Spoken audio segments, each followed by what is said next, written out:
Hello बच्चों, कैसे हो। उम्मीद करती हूँ कि आप सब ठीक होंगे।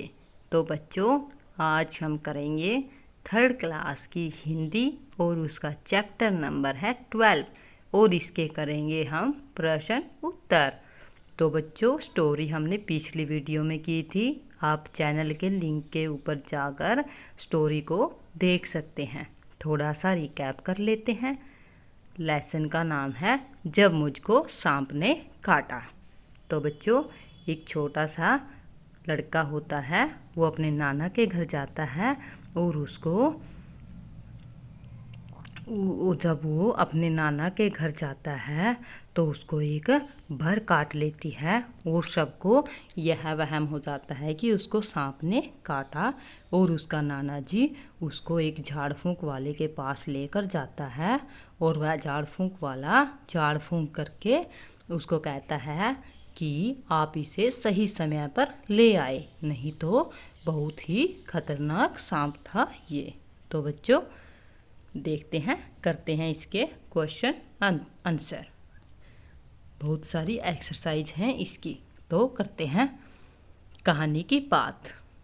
नाना मुझे झाड़ फूंक वाले आदमी के पास क्यों ले गई।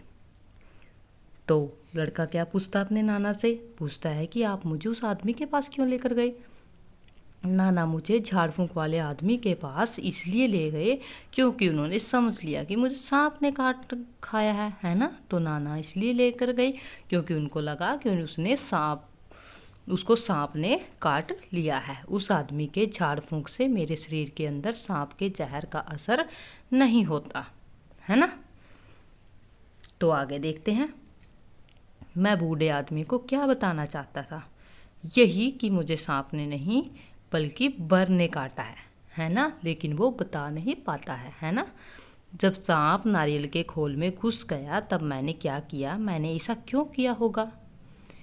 तब मैंने एक पत्थर के टुकड़े से खोल का मुंह बंद कर दिया था।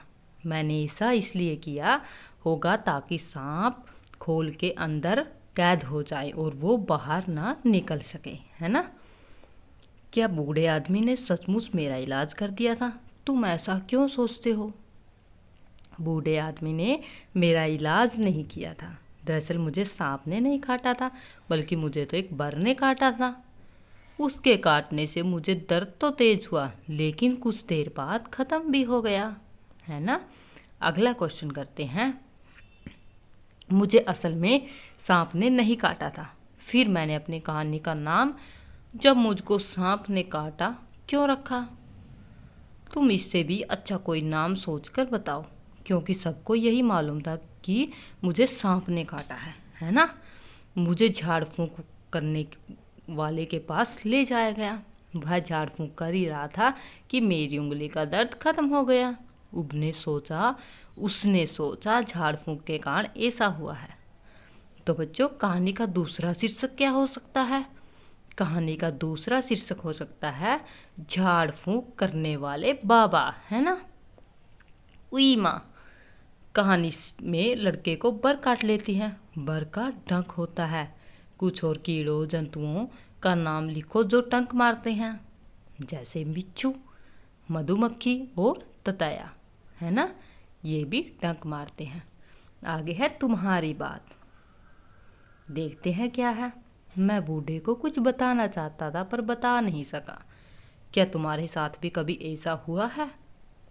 हाँ, कई बार ऐसा हुआ है, जब मैं अपना पक्ष स्पष्ट करना चाहता था लेकिन मुझे बोलने की सख्त मनाही होती थी। अगला क्वेश्चन देखते हैं। क्या तुमने कभी सांप देखा है। तुमने सांप कहाँ देखा। उसे देखकर तुम्हें कैसा लगा।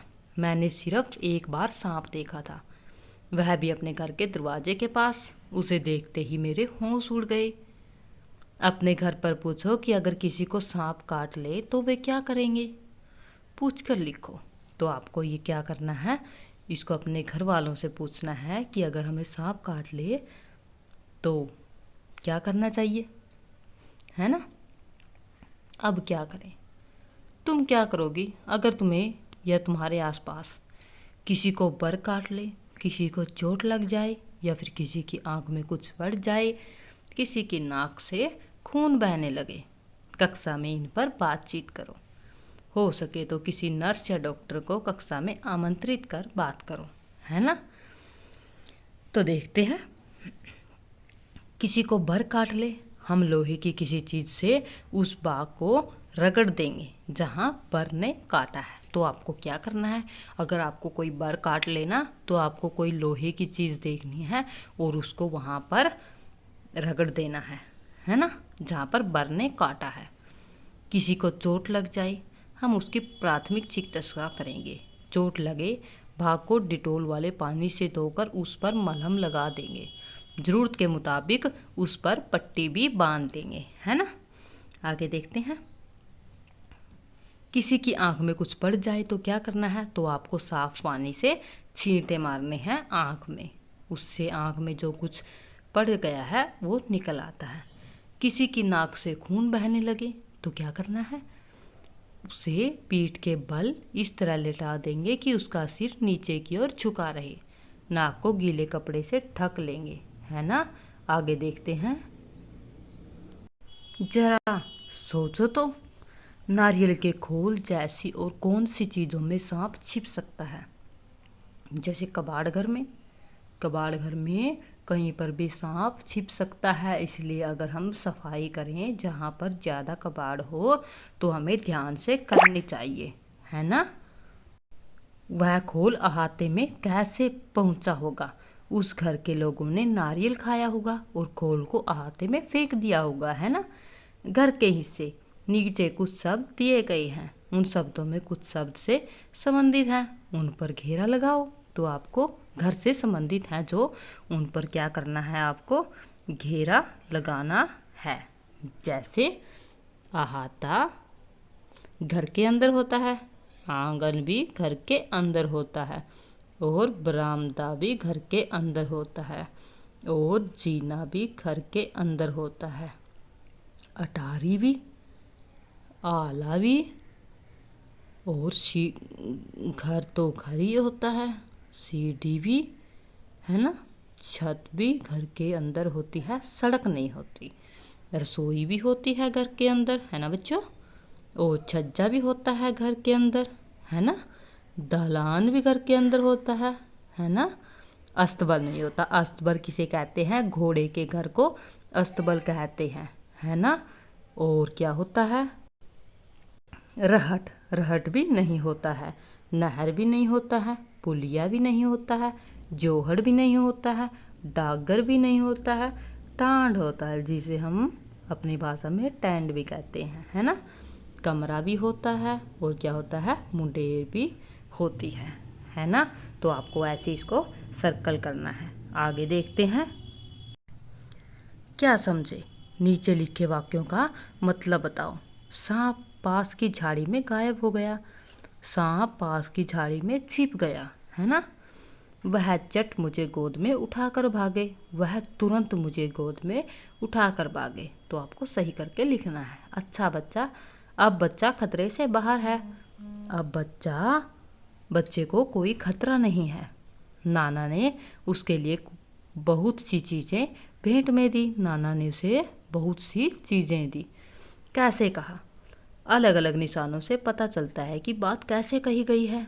अब नीचे लिखे वाक्यों में सही निशान लगाओ। अब इन्हें बोलकर देखो। नानी चीख उठी, सांप। तो क्या हुआ, नानी चीख उठी, क्या था, सांप। चुपचाप बैठो, हिलना डुलना बंद करो। तो आपको क्या करना है, आपको निशान लगाने हैं, है ना। आपको अपनी बुक में ये वाक्य दिए गए हैं और ये उनके आंसर हैं। सांप धीरे धीरे रेंग रहा था, है ना, इसके पीछे ये लगेगा। तुमने यह कहानी कैसे लगी, इसके पीछे क्वेश्चन मार्क लगेगा। क्या तुम बाजार चलोगी, वहाँ पर भी क्वेश्चन मार्क लगेगा। आहा, यहाँ पर साइन ऑफ इंटरोगेशन कितनी मीठी है ना। क्या कहोगे, तुम लड़के को क्या कहोगे, कारण देकर बताओ। निडर, नादान, होशियार, शरारती, डरपोक, शर्मीला। याद रखो वह खोल में सांप लेकर भागा था। नादान, क्योंकि वह नहीं जानता था कि सांप कितना खतरनाक हो सकता है। दो बार सांप धीरे धीरे रेंग रहा था, एक वर्ड को 2 बार लिख रखा है ना, और उसका वाक्य बनाना है। यहाँ धीरे शब्द का 2 बार इस्तेमाल किया गया है। ऐसे ही और कुछ शब्द लिखो और उनके वाक्य बनाओ। जैसे चलते चलते मैं रुक गया, पीछे पीछे मैं दादी जी के पीछे पीछे हो लिया, भागते भागते चोर भागते भागते पकड़ा गया, रुकते रुकते बूढ़ा व्यक्ति रुकते रुकते चल रहा था, कहते कहते मज़ेदार बात कहते कहते वह हंस पड़ा, है ना। तो बच्चों ये थे हमारे 12 लेसन के क्वेश्चन आंसर और बहुत सारी एक्सरसाइज, है ना। तो बच्चों अब लेते हैं आज्ञा और चलते हैं और मिलते हैं कल एक नए टॉपिक के साथ, है ना। तो अब चलते हैं। ओके बाय बच्चों।